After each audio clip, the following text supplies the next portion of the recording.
This message is intended as a reminder that we are not licensed professionals, not psychiatrists or psychologists. If you have a serious problem, please seek professional help. The National Suicide Hotline is 1-800-273-8255. That's 1-800-273-8255. There's some damsels in the DM. Yes, queen. Tell us what's the vibe. There's some damsels in the DM. Please tell us what's the vibe. DMs, yeah we see them, yeah we read them. DMs, we don't need them, we just leave them. Please. Yeah. It's going down in the DMs. Bye. Hello and welcome to another episode of Damsels in the DMs. I'm Lauren. And I'm Osh. And we're here today with Eve Bradley, who is a abuse recovery mentor. Hello, Eve. Hello, everyone.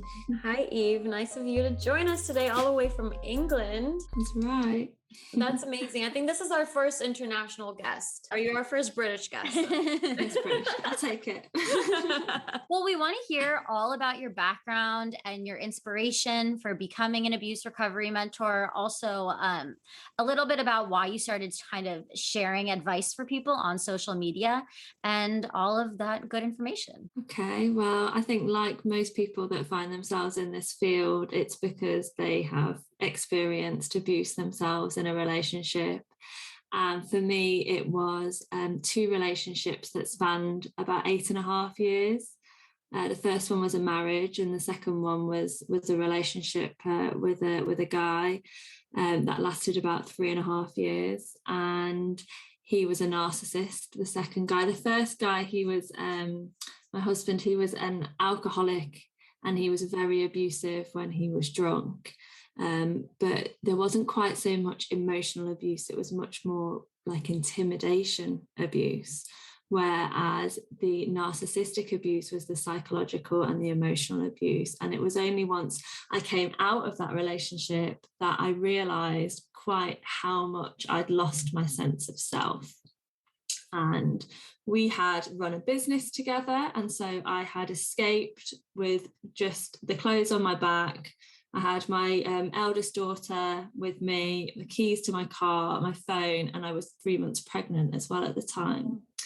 So I had absolutely nothing, and I just had to start right from the ground and rebuild my life. And so I dedicated so much of my time to healing and to growing and to trying to to recovering from what I'd been through.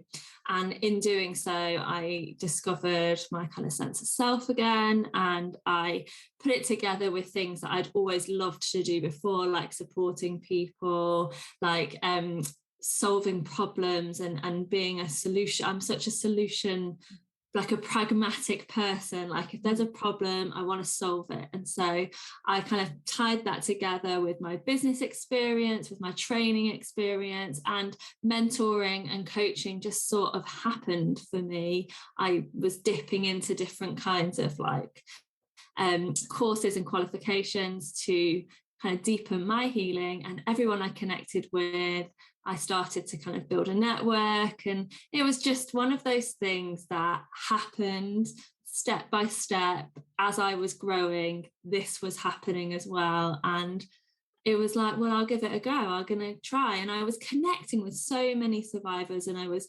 doing things like voluntary one-to-one support a lot. You know, I'd connect with people through the internet, and then I'd watch them grow, and it was just so rewarding that I decided to really make a go of it as a full-time job. What were some of the things that you did to get you to that other side? You know, like obviously leaving is the hardest thing anyone can do in a relationship like that.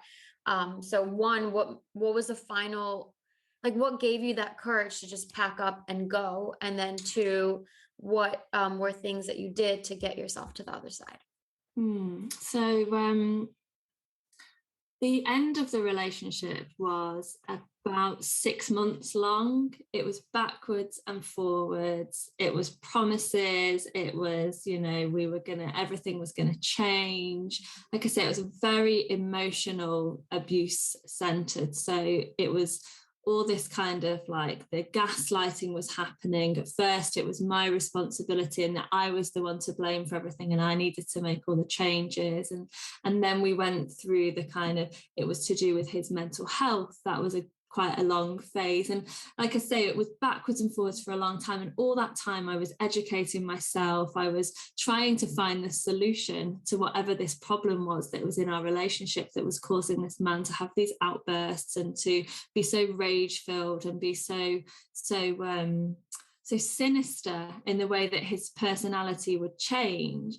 And in that time, I was going backwards and forwards. And I think each time I was developing more strength, more resilience, more awareness of what was going on. And then I found out I was pregnant, and it was a real shock. It was a surprise. I was at a doctor's for a routine appointment, and I just mentioned that I hadn't been sleeping very well. And the nurse said to me, straight away, she said, well, when was your last period? And I was like, gosh, I don't know. And I was so stressed, and I thought, well, I can't remember my last period because the relationship was in such a, my emotions were so overwhelming at the time that I knew the reason why I wasn't sleeping was because of the stress. And I was kind of trying to open the conversation up with the nurse so that I could access some support. But when she said that, she completely threw me. Anyway, we did the pregnancy test. It was positive. I thought, oh my gosh, what's going to happen? What do I do now? And then when I told him, he changed. He became Mr. Perfect again. And I was completely thrown. And for 3 months, he was Mr. Perfect. But then the mask slipped, as it always does eventually, and it slipped in the most horrific, traumatizing way. And I just knew. I remember I looked at him and his eyes were completely black. And I remember like leaving my body and like looking back down on the situation and being like, this is not my life. This cannot be my life. I cannot do this. Not again. Not after what I'd been through with my husband as well. I was like, this isn't it. This is not it. I'm out. And I did. I literally went into the kitchen, I grabbed my daughter's hand and I went, and I just left and I didn't go back. I drove straight. Fortunately, I have very supportive parents, so I was able to go there for a while and kind of retreat whilst I worked out what on earth had been going on for the past few years. I'm really curious what it's like to have kids with a narcissist and how you balance that parenting dynamic, like once you've come out of that relationship.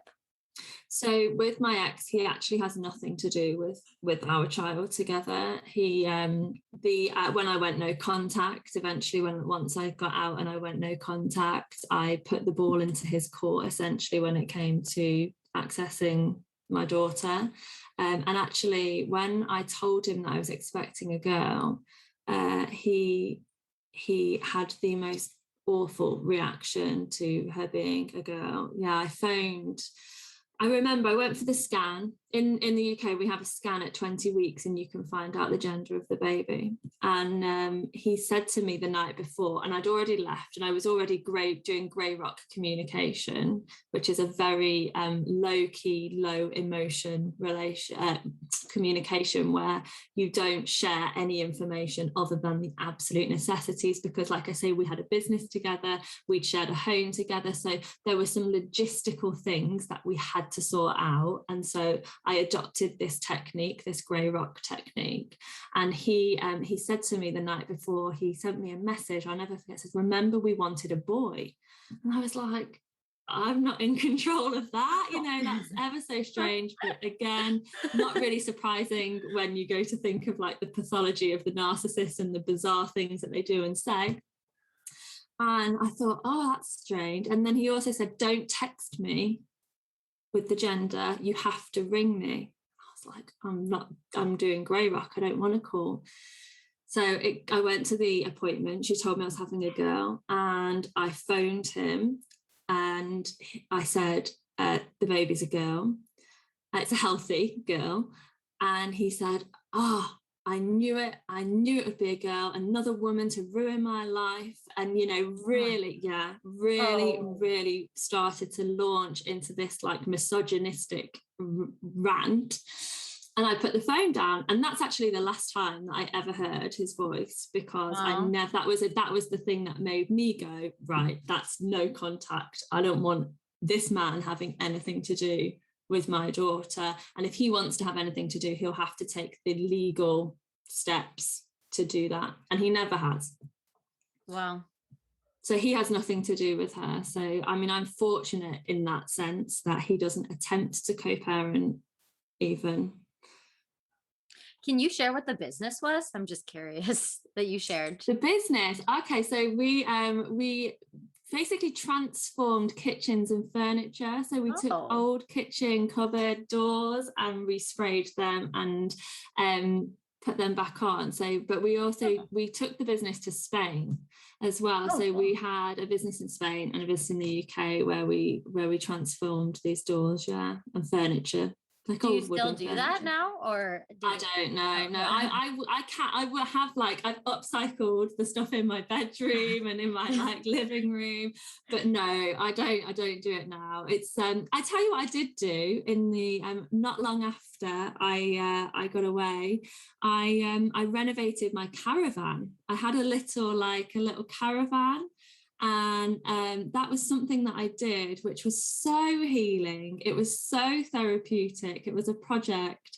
And it actually, that kind of act, that kind of behavior, it goes to inform a lot of the way that I coach mentees and the programs that I do. Not necessarily go out and get a caravan or a motorhome and renovate it, but that kind of having a project, having goals, having a strategy that you're working towards that is focused on you is very much something that I advocate for when it comes to going through that healing journey. I loved how you brought up that your breakup period or realizing was 6 months, because I feel like so many of us who have been through these abusive relationships know that it's not just like a week long. It's not just a one conversation thing. It's like, it takes a while to actually get out. And I'm curious if you have some red flags that people could be aware of, or like how to start knowing that you're in this sort of tumbling phase, is the way that I like to think about it. Yeah. So I think being able to kind of differentiate between what someone's saying and what someone's doing is a big it's a very important part. And that's often when I have conversations with people, especially those that are still in relationships or are still what I would say trauma bonded, which is something that I am a real advocate for, raising awareness of the trauma bond and also solving the problem of the trauma bond and breaking the trauma bond. Could you explain that really quickly, just for people? So a trauma bond is formed between two people, and it's in the absence of that kind of kind, compassionate, gentle, balanced love that we go to think of as love. But in these relationships, we often find people are describing being in love, but there's this absence of that kindness, that compassion, that patience. And the trauma bond's formed through this consistent kind of cycle that's experienced inside an abusive relationship. And I actually would say that the trauma bond has 3 elements to it. It has an energetic connection, which is like an ethereal cord, that kind of soulmate, twin flame, karmic partner, all that kind of conversation around the relationship. And that energy cord is draining. One party is always being drained, and we would call that through narcissistic supply. And then you've got an emotional strand or element to the cord, which is built on cognitive dissonance. And cognitive dissonance is this feeling that we get, this tension where someone's behavior doesn't match what we believe about them. So we might have met one person at the beginning of our relationship, and we've grown this kind of understanding of who they are, and we've painted a picture of who they are in our mind and what kind of person they are, what their values are. But then when we see their behaviors or the things that they do, they just don't match this belief. And that causes a tension. And that tension, because it's an aesthetic emotion, it can be resolved consciously, Or if we don't resolve it consciously, our subconscious will resolve it for us. And it will try to rationalize these behaviors or this difference that we're experiencing to make the tension go away. So when we're experiencing a lot of cognitive dissonance, we're having this kind of internal battle with our voice. Well, that's not the person that we fell in love with, but oh, maybe it's because he's stressed at work today, or maybe it's because he doesn't have enough money this week, or maybe it's because that guy cut him up on the motorway. You know, it could be any excuse just to make this tension go away and to try and rationalize this behavior. And that doing that consistently builds this trauma bond. And then the third way that the trauma bond is formed is through a physical connection, and that is actually to do with the chemistry and the hormones and the neurotransmitters that we are experiencing inside this cycle with these behaviors. So when we're in a phase where the tension's building, you know, where we can notice that, you know, they're stressed at work, or that, like I say, somebody's cut them up, and we can just sense the tension and we start to feel like we're walking on eggshells, but we're experiencing a lot of adrenaline, or I think you would call that noradrenaline in the US. And then you go into another phase where there is the actual outburst, where there is this period of abuse, whether that's insults or whether it's a physical attack, a sexual attack. It could be some emotional manipulation, some undermining, some overtly financial abuse, you know, withholding money, that kind of thing. And in that phase, we're experiencing high levels of cortisol. So we've got a lot of stress that we're experiencing then. And then afterwards, when that starts to kind of calm down, we go into something called the reconciliation phase. And it's in this phase that we experience dopamine, and we have to find some sort of rationalization for the behavior. And we do that through trying to anticipate or predict what's going to make everything go calm again. So even if we predict that we take responsibility, if it works, we get the dopamine. If they're going to make promises, if they're going to say, oh, it won't ever happen again, then we get this shot of dopamine. And then that next phase we go into is the calm phase. And this is when we experience them being the love bombing, them being the kind person. Maybe they're making the, you know, they're delivering on some of the promises to get flowers or be better. Or, you know, maybe they're just not as mean. Maybe they're just not as self-seeking as they are in the other three phases. And basically we just keep on going around that cycle: tension, outburst, reconcile, calm, and that cycle of hormones that we experience during that period is highly addictive, and we become addicted to this phase. And that's what creates the trauma bond from a kind of chemical level as well. So with all of that happening, we can start to see why it takes quite so long to break free from these relationships and to really kind of get out of the fog. Oh, that's so What are scary. some, yeah, that is really scary. I mean, I've definitely been in a relationship with a narcissist, and it was very hard to get out of. For me, it probably took around 6 months as well for the breakup to happen, just because it was that, like, I was addicted to that push and pull of the relationship, like how he would, you know, he'd be so manipulative when we do get into fights, and he'd be the love bombing, and then classic, you know, behaviors back where he's like abusive and all of that. So I've definitely had my I won't say fair share, because nobody should have that share of it, but I want just for the listeners to be aware and to know what are some classic telltale signs of a narcissist, from the smallest, even the smallest little sign. Yeah, so I mean, the overwhelm, the kind of the top level on any kind of diagnostic criteria for a narcissist is this lack of empathy, this inability to put themselves into another person's shoes. And that can show up in loads of different ways. And often, like, I find the ways that it shows up the most for people is, you know, like if you're in a shop and somebody pushes in the queue, or there's never the offer to open the door, or they want to complain when you're out at a restaurant. You know, these are low level kind of displays of having a lack of empathy for the people that are surrounding them. And those are the kind of less kind of obvious or overt displays of being, unempathetic towards the rest of the kind of all the humans that we share the planet with. And then it can get up onto some really high levels where they just don't care. They might be racist, they might be sexist, overtly, happy to kind of make it very clear that they think that they are above other people. And that's coupled with that sense of grandiose. And the thing with the grandiose is that's interesting is with an overt narcissist, somebody who is quite showy offy, quite flash, will, think that material goods are kind of really important to them and will want to show off, then the grandiose is easier to spot. But with a covert narcissist, they may not display those kinds of behaviors, but they still have the same thoughts. They still think that they are better than everybody else that they share the planet with. It's just that they communicate that in a different way. So when they don't get what they want, they go into some like a victim kind of mode where the world is against them. It's because of their boss that they never get appreciated at work. It's because of something or someone else is doing to them, which is stopping them from being number one in whatever it is that is going on at that time. And those are some really classic kind of behaviors or personality traits that we'll see in people that have this kind of sit on the narcissistic scale.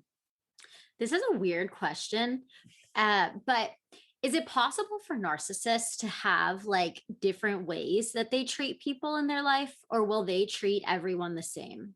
No, absolutely. They could definitely treat people differently. And I think this comes down to this kind of narcissistic supply, which is this phrase that we kind of use to describe what they are getting. And it kind of just makes it easier for us to understand that they're fueled by other people's adoration, admiration, but also their fear, their anger, their sense of low self-worth, because whatever it is that you give, they'll take. And so it's perfectly plausible that they have different sources of supply for different things. So they might have somebody that gives them lots of admiration and that will supply them in that way.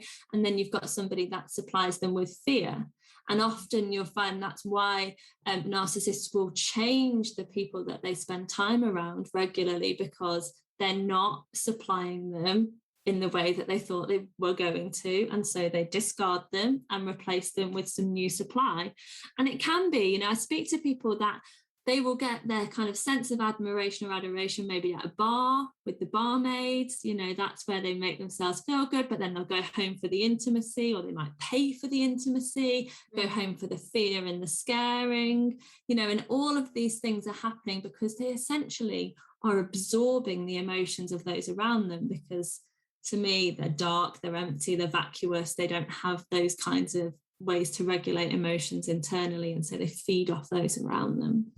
Do you think that they're aware of everything that they're doing and the way that they treat people? Are they aware of it, or do they truly believe that like this is the right way and what I'm doing is like I'm a good person and I treat people well? It's an interesting one, because I think it's a question that so many people come ask, do they know what they're doing? Because you can't imagine that they wouldn't know what they're doing. And they absolutely do know that their behaviors are hurtful. They absolutely do know that people are suffering, because they can see it. They're definitely not blind.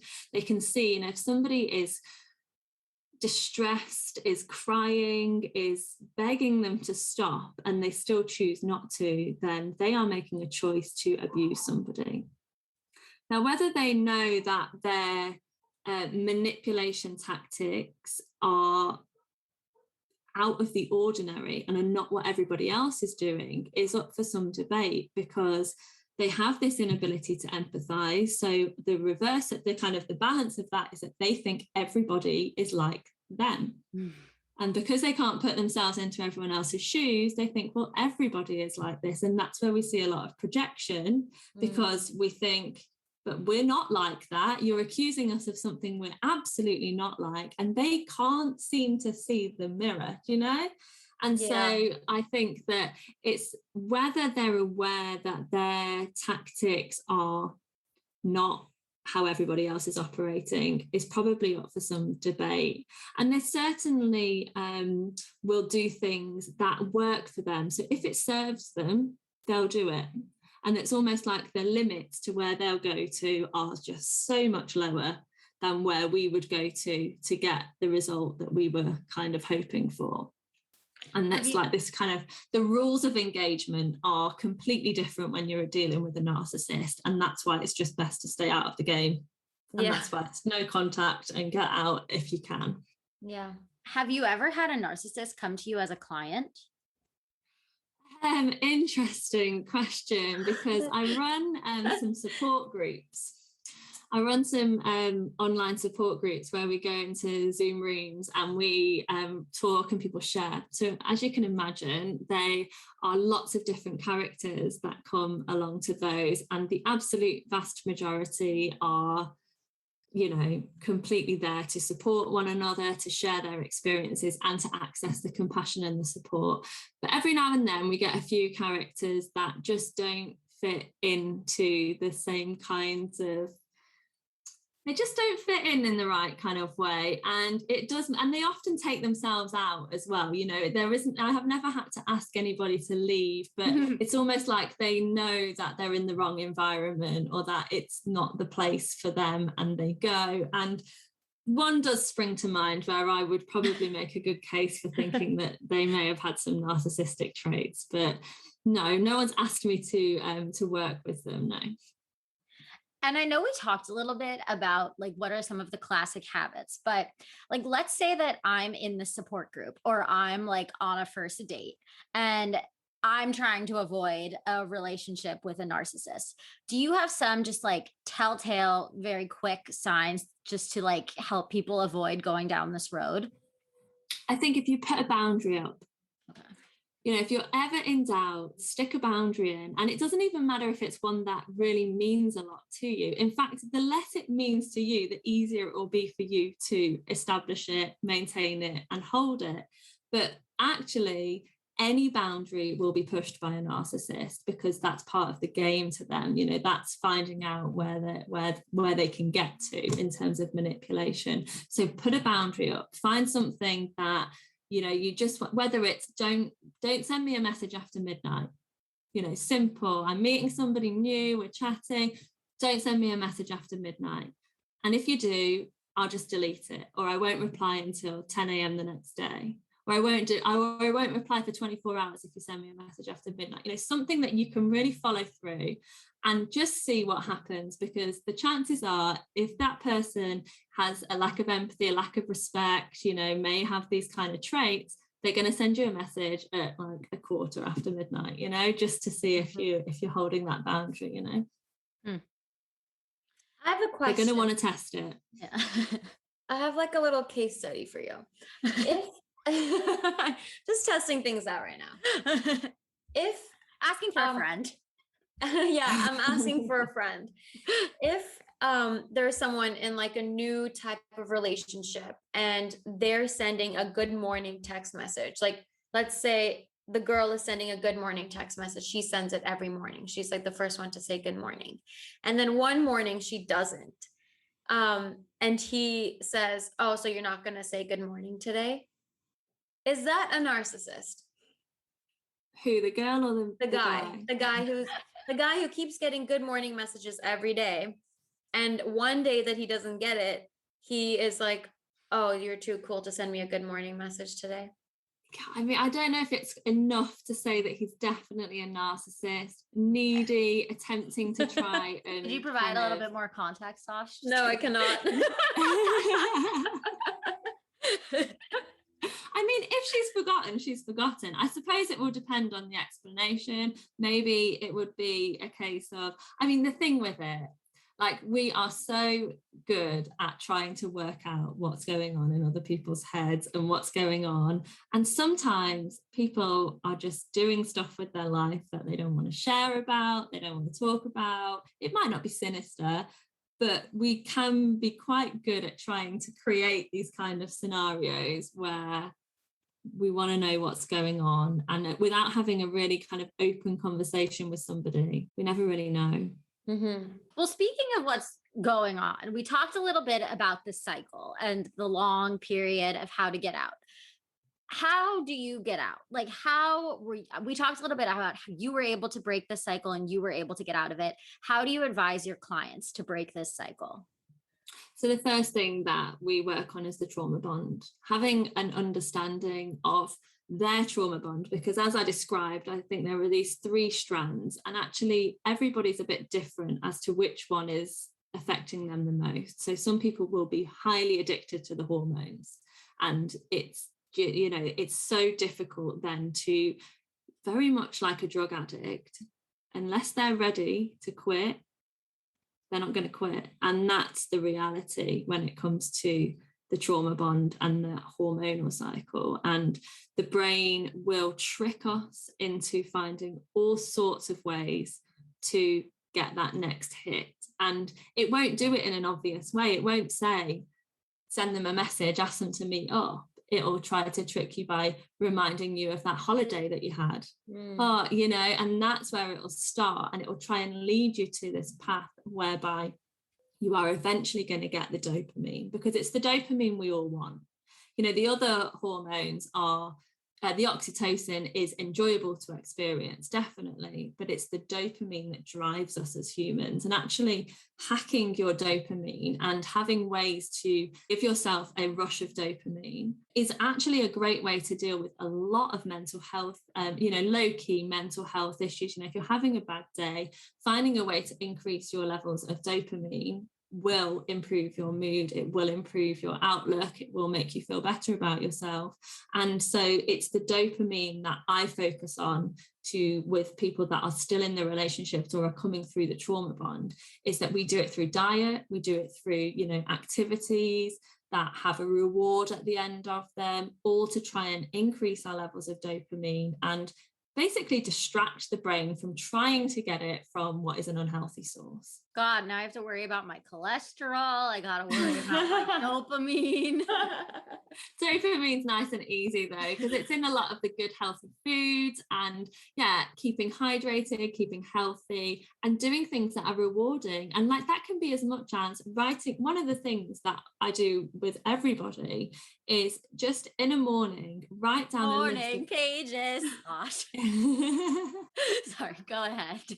It's to write, actually the night before, to write a list of everything that you're going to do in the morning. And it's like, get up, brush my teeth, go in the shower, have some breakfast, and then go and tick them off as you do them. And every time you tick it off, you get some dopamine. That's and true. That sets you up for the day. I do get that. I get really happy when I tick stuff off. Yeah. So just doing that is a great way to stop you from reaching for your phone or, having those kind of those thoughts, those obsessive thoughts that are very characteristic of being in a trauma bond, where you can't stop thinking about them, what they're doing, what they're saying, why they said this, why they did that. That's very, very difficult phase of the trauma bond. And that's something that I really work with people to try and break. Again, the same with the energy cord, doing things that are energy cleansing, that are positive.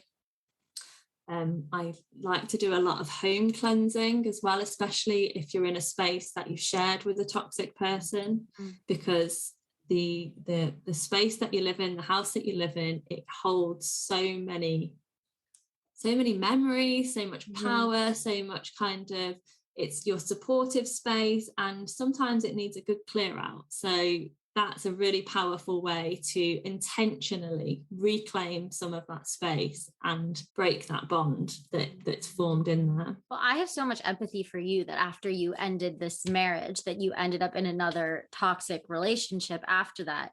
But how do you advise your clients who have gone through these relationships with narcissists and abusers to love again after these traumatic situations?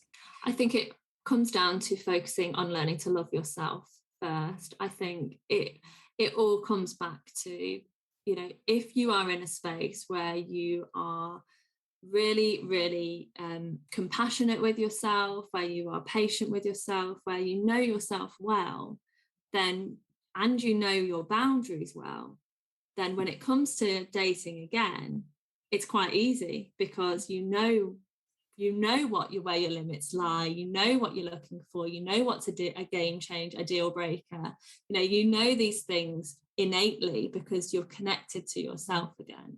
And often, and very much the reason why I fell from one relationship into another is because I was still very lost with who I was at the time, what I had been through with him. And I had this guy that was promising me everything, telling me he was nothing like him, and he was right, he was nothing like him, he was so much worse. Oh God. But I just thought, here's my knight in shining armor, this is it, he's going to help me heal, this is what it was supposed to be. And yeah, the rest is history. But I think many, many, many women especially will empathize with having experienced that. And it's actually often after maybe 2 relationships that people think, right, okay, now I need to do some work on me as well. How long did it take you to kind of get back into the dating game again and learn how to trust, men?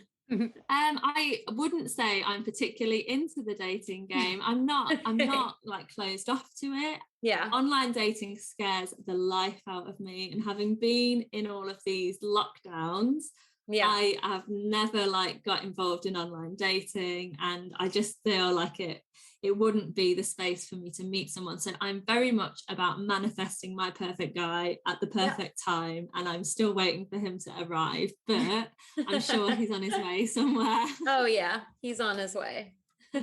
Well, your girls are so lucky to have you as a mom. Seriously. Yeah. Aww. Let's get into our letter today. Because I think this person could also use some of your amazing advice. I can read it, Osh, unless you want to read it.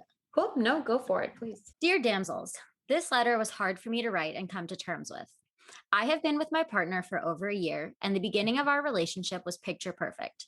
Everyone would tell us how cute we were together, and I didn't want to be with anyone else. He was always posting me on social media, and I felt so proud for him to be my boyfriend.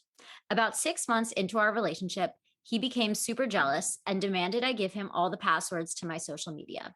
He started monitoring everyone who I talked to, hung out with, and how he felt like I acted with certain friends. A couple months ago, the way he spoke to me became more abusive, suggesting I couldn't live without him, that I needed him, and that I'd never find someone like him. I really am hoping this is a phase and desperately want to try to work things out with him, but I am concerned about my future with some of these habits already happening a year into us dating. Can we make this work? And if not, how do I end it? With love, my boyfriend is my boss. No. Oh God. That is very, very difficult one. The boyfriend being the boss, that really rings for me. Obviously, having been in business with my ex, it really rings for me, because despite being equal business partners, he definitely thought he was the boss. I think the first thing that comes to mind with that letter is the phase that she's describing has been and passed, and that was the phase where he was being nice. Mm-hmm. The being mean isn't the phase. That's him.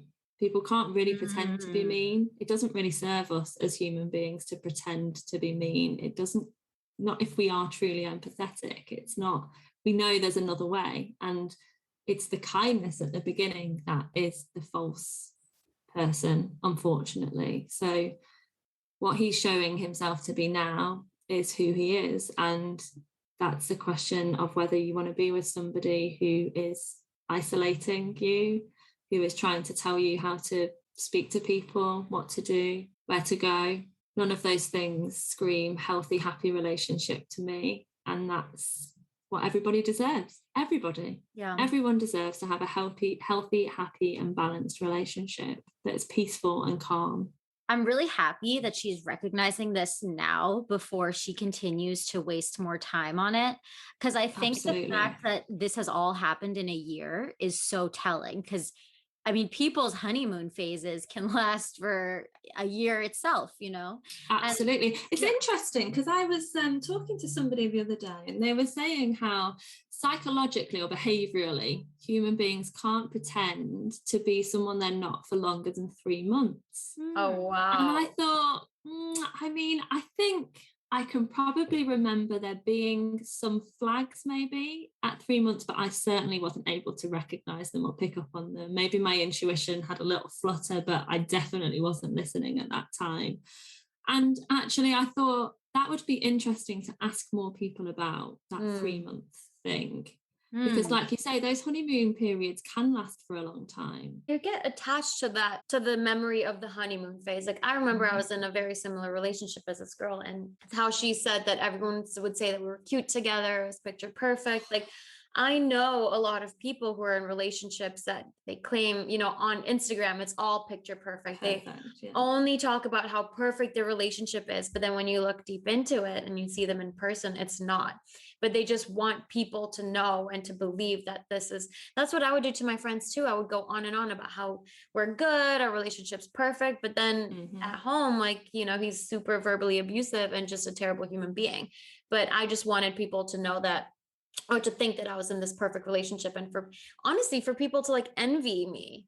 I think it was more that, you know, there is an awful lot of, in society, the way we're socialized is that we are pitted against each other in some way, that there is this kind of goal that we're attempting to attain when it comes to relationships, and there isn't enough talk about just being happy in each other's company, you know, being totally safe and settled and secure in one another's company, and it not being about the grand gestures or the, you know, those romantic trips or, you know, those picture perfect moments. Absolutely. And I completely resonate with that. In fact, one of my realization moments that I would track back to was being in a customer's house one day, the both of us, and we were talking and they were saying, oh, you work together, you live together, all that must be difficult. And I remember my ex saying, oh, and I do all the cooking, you know, and, you know, really bragging. And I was like, this is uncomfortable and weird.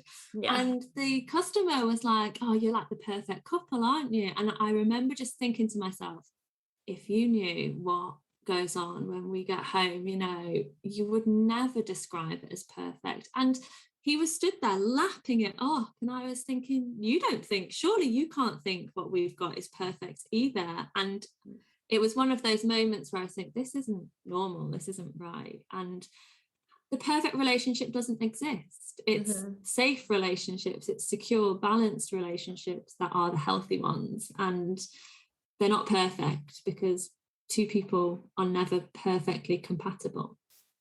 Yeah. I would say for this girl, she's asking, can we make this work? I mean, he's already threatening you, you know, with saying that can't live without me, that you need me, you'll never find anyone like me. That's threatening, you know, he's threatening. Absolutely. And that's very telling, that you'll never find anybody like me. It's one of the definite classic narky kind of things to say, like, you'll never find anyone like me. And I think when you're out of it, you think, thank goodness, hopefully you won't. But in it, it's not quite that straightforward. I think the fact she's describing him as being abusive, herself, she already knows, you know. She knows. Well, it kind of scares me, that she's like saying this much, you know, because what is she not saying? Because it's already so brave to just say this. Absolutely. What are you leaving out? And to have such insight. And, you know, one thing that is really powerful is, and the one thing that we have over any narcissist is a self-awareness, because narcissists cannot self-reflect. So even by sitting and writing this down, you've been able to have the insight to reflect on what's going on. You're able to adopt an alternative perspective. And so I would encourage you to adopt some more perspectives. Adopt the perspective of your mother, adopt the perspective of your best friend, adopt the perspective of a doctor or a therapist, and just try and look in on the relationship from different places, and then see, well, what would you be advising? What would you be saying? And especially the best friend one, because one of the most powerful things to do is to become your own best friend and learn to talk to yourself as though you are a friend to yourself. And just doing that is such a powerful way to show yourself compassion. Yeah. And to give yourself the confidence to come away, because you've got people in your corner then. Right. I think for me, putting myself back into that situation, all I wanted to hear from anyone was, yes, you can make this work. Yes, he's going to change. Like you can, you can turn this person around. You can change him. That's all that I wanted to hear. And if anyone said anything else other than that, I'd be like, well, no, then you're wrong. You don't know him as well as I do. Exactly. Yeah. You don't know his, like, you don't get it. Exactly. He's so sweet, but he can do this and he does this sometimes. It's like, no. And also you have their voice as well. They're very good at turning things, just hypnotizing you. Yeah. Absolutely. I think I would, just to be blunt with this damsel, I would say, please do not pursue this relationship. Like you're already saying all this stuff about him, how abusive he is. It's only going to get worse. It's never going to get better, to be honest. And how would you suggest that she should end this? Like, what is the best way for her to come out of this and end the relationship? I think that, it's very important to be mindful of the dangers that are posed when somebody tries to leave a relationship like this, because this kind of personality will, like we said, the rules of engagement are so different. So being able to predict their behavior, thinking that we know what they might do next, can often be a very dangerous place to take ourselves. So ensuring her safety first, and not feeling like it's dramatic to think that this person might turn physical. All of these are indicators of somebody that's trying to control somebody through psychological means. But when that doesn't work, it's perfectly common for people to then turn to a physical attempt to restrain or control people. So ensuring that you've got some sort of safe space that you've already picked out to go to, should it go like that, is an important thing. But in terms of maybe finding a way to leave the relationship which doesn't provoke that kind of thing, I can't, nothing could guarantee that not happening. But again, I'm going to go back to boundaries. Put in a boundary, get a consequence that if this doesn't happen, I'm going to be leaving, and start to edge away through boundaries. And you can start off with, and often with narcissists, they'll either try and push the boundary, or they sense that the game's up and they'll go and get the supply from elsewhere. And that's where we don't have enough information about whether he's got alternative supply, because in those instances, they tend not to get physical. They do tend to withdraw and move to the next supply and kind of keep you on the back burner, and maybe have these Hoover attempts that they come for.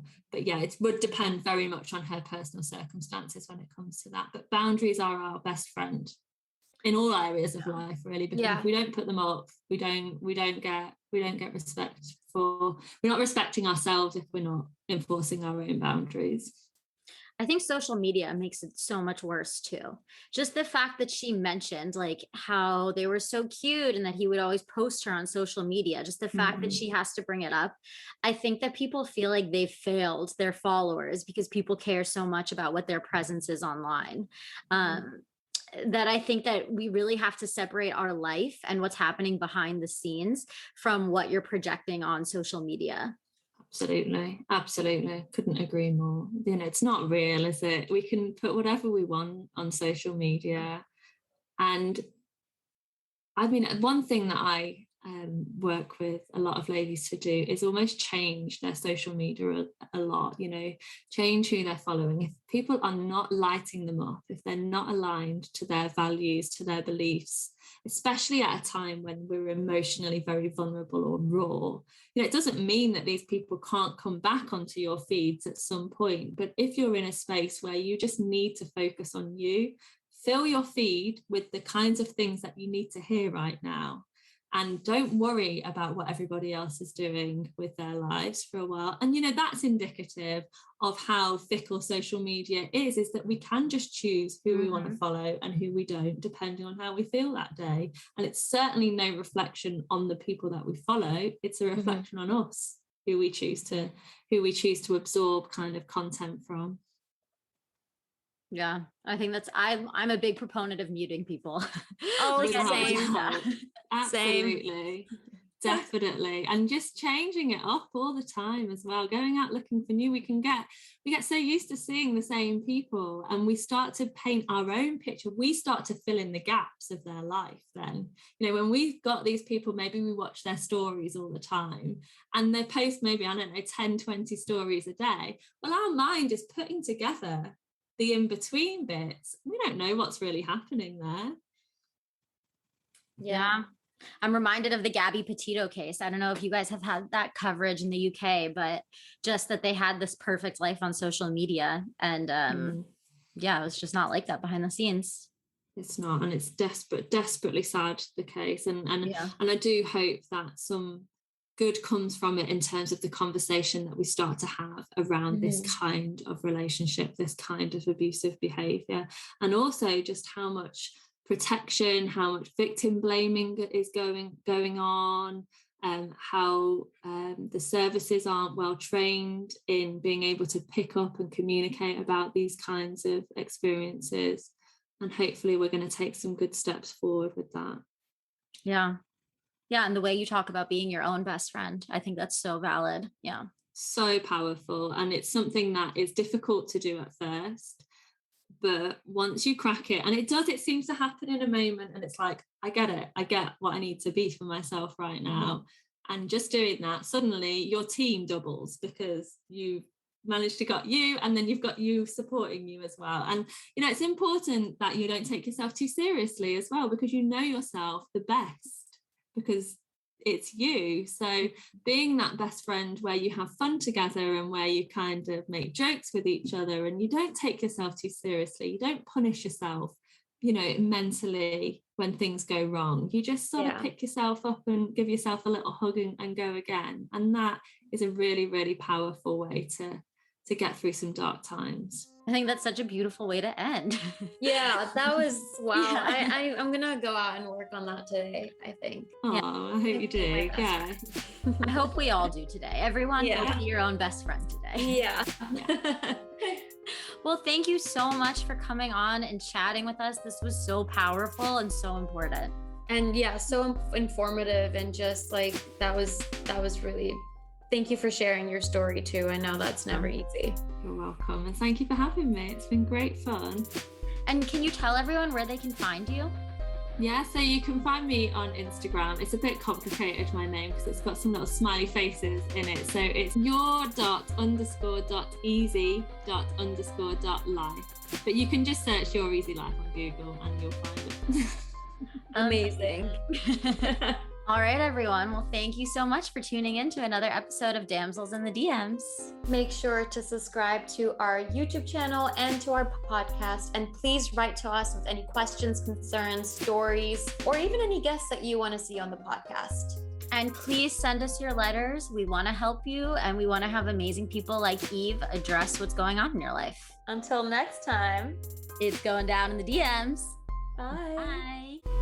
DMs, we don't need them, we just leave them. Please. Yeah. It's going down in the DMs. Bye.